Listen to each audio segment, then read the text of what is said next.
E aí ficamos 12 dias na NEL. E foi isso, né? Isso. Mas só um detalhe de que a gente fazia ultrassom a cada 3 dias, porque podia ter alteração de todo o meu fluxo sanguíneo para ela. Então, por isso que fazia esse ultrassom. Então, cada ultrassom que fazia, eles até comemoravam, tipo, olha, não teve alteração, então ela se mantém. Então, até o último ultrassom, o médico ainda comemorou, falou, vocês chegaram até 37 semanas, graças a Deus. A questão era o sofrimento gestacional. Se identificasse menos crescimento nela e tivesse esse sofrimento gestacional, fetal, né? Ia ter que tirar ela naquele momento lá. Por isso que era esse ultrassom a cada 3 dias aí. E eu não tive alteração nenhuma desde o primeiro ultrassom. Os médicos nem acreditaram.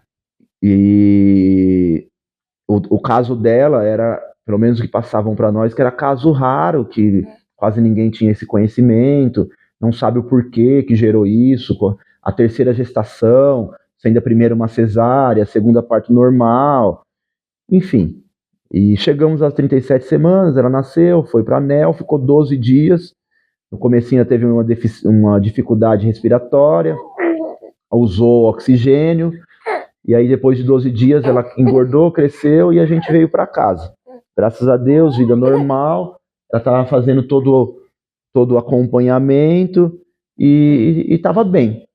E aí com 1 mês e alguns dias, exatamente no Dia das Mães, a gente percebeu que ela estava meio cansadinha, estava meio diferente de um bebê normal, resolvemos ir para o hospital.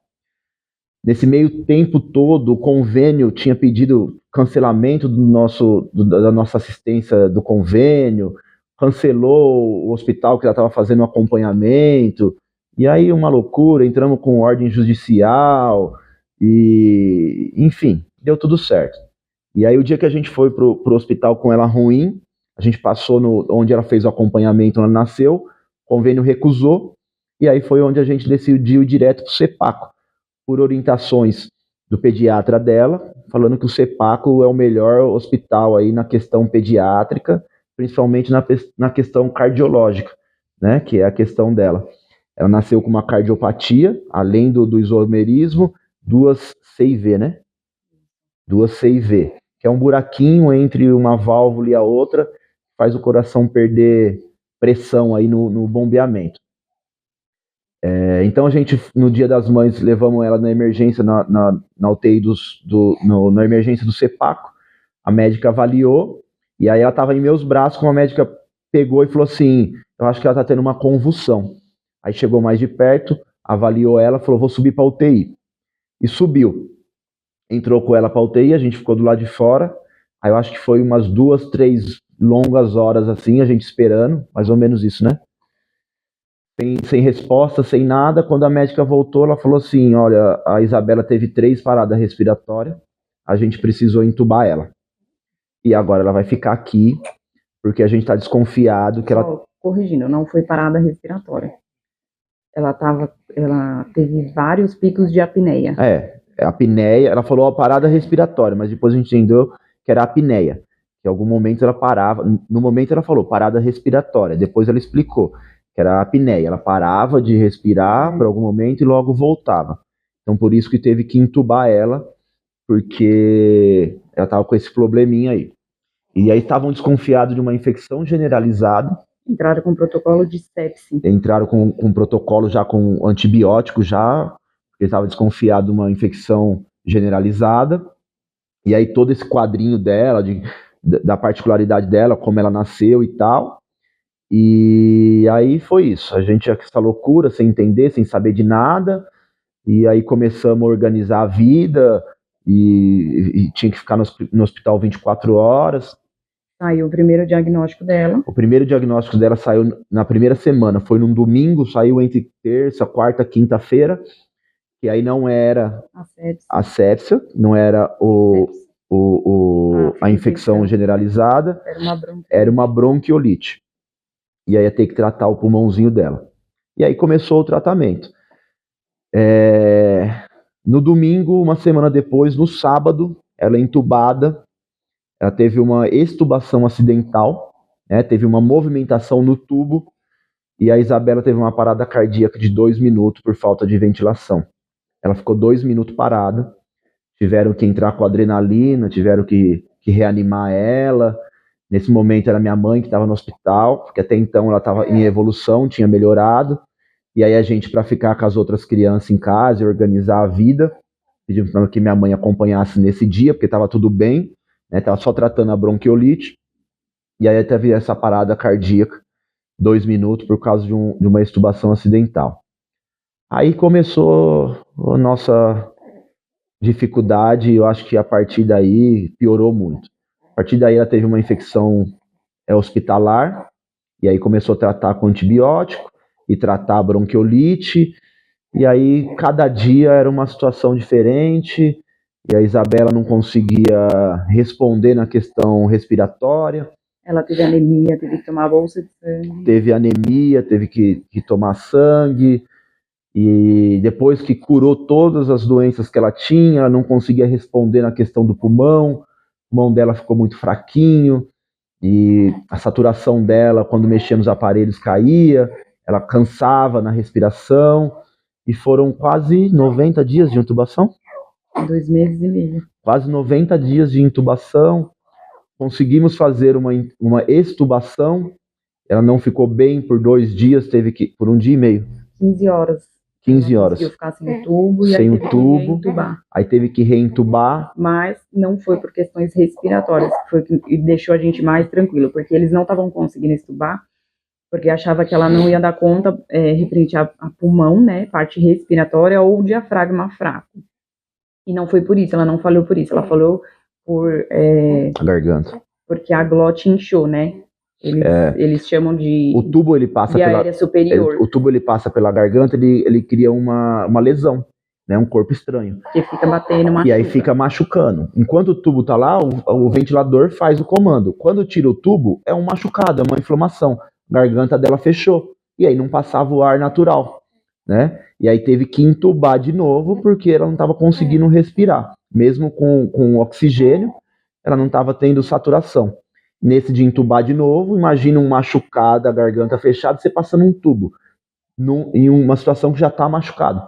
Aí machuca mais ainda, né? Aí começamos a segunda etapa, que era tratar a gargantinha dela, né? Enfim, aí começou a tratar, medicamento, aguardar, e aí partimos para uma segunda extubação, né? Conseguimos com sucesso muito bom. Os médicos quase que não acreditavam o quanto ela conseguiu evoluir nessa segunda extubação. E aí, em algum momento, ela ainda estava com oxigênio no nariz. E por ela estar irritada, ela mesma se mexia muito, acabou tirando oxigênio. E ela se manteve sem oxigênio. Não era nem programação retirar o oxigênio naquele momento. Mas por ela estar ruim, com o aparelho no nariz, tirou e ela se manteve. Então já foi um grande milagre ali também.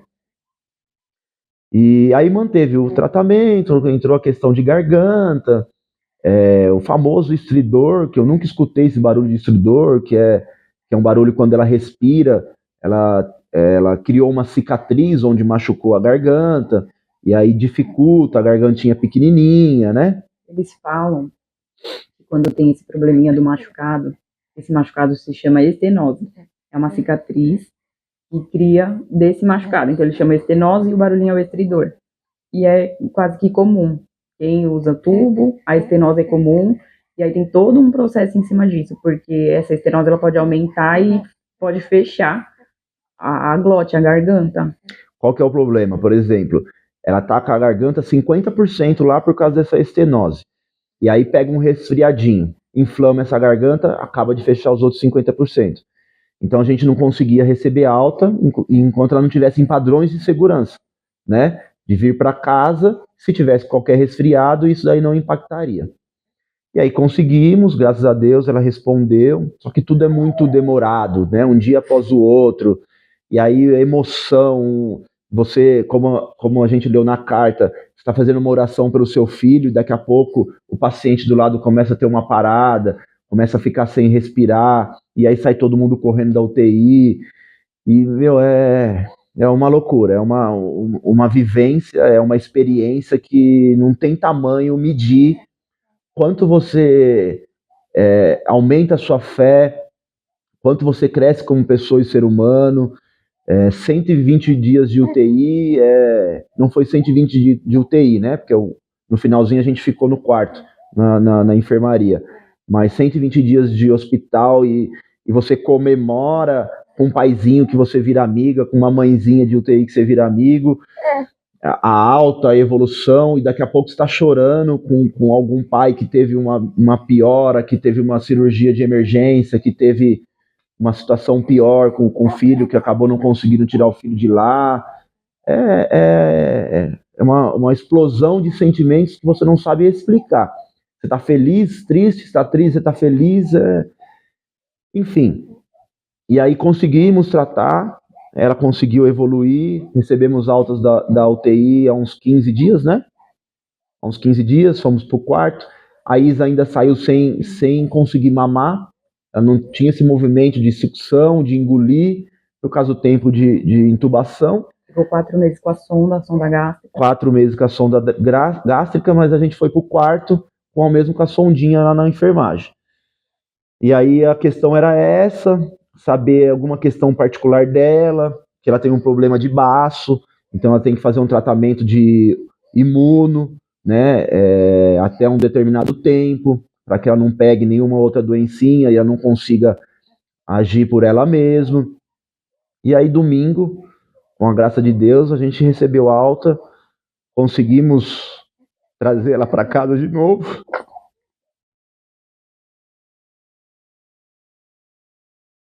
Graças a Deus. A segunda vida dela, né? E hoje a gente está aqui mostrando para vocês, contando a história de tudo que a gente passou, resumido, de todas as vezes que a gente apareceu, e eu falei um pouquinho dela, mas hoje a gente queria apresentar e mostrar, agradecer pela força de muita gente, muitas orações,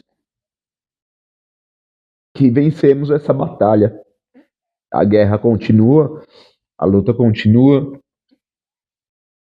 mas essa batalha a gente venceu.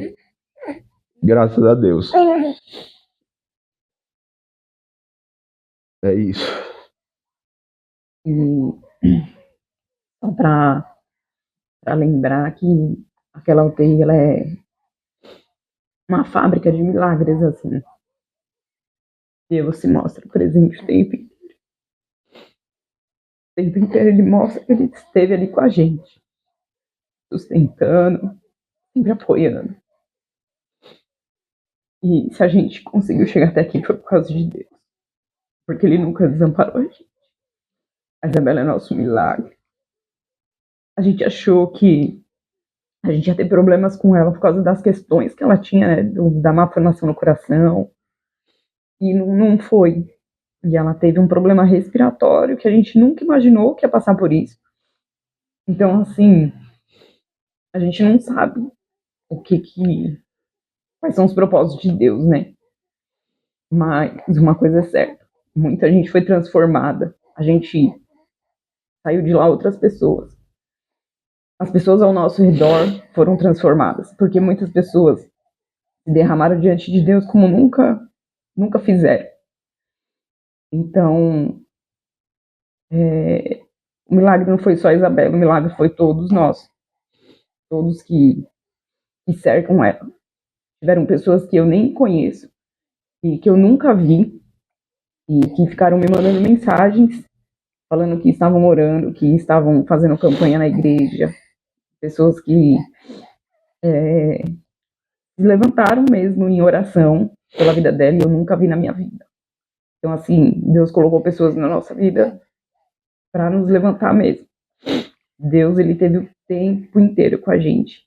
E ele fez esse milagre, não só nela, mas em nós. Desde a gestação até agora. Né? É isso. E é isso, gente. A gente vai falando, passa um filme, né? Mas é isso. A gente quis vir aqui, principalmente por essa questão nova aí na minha vida, que eu já apresentei no passado, né? Antes da Isa nascer.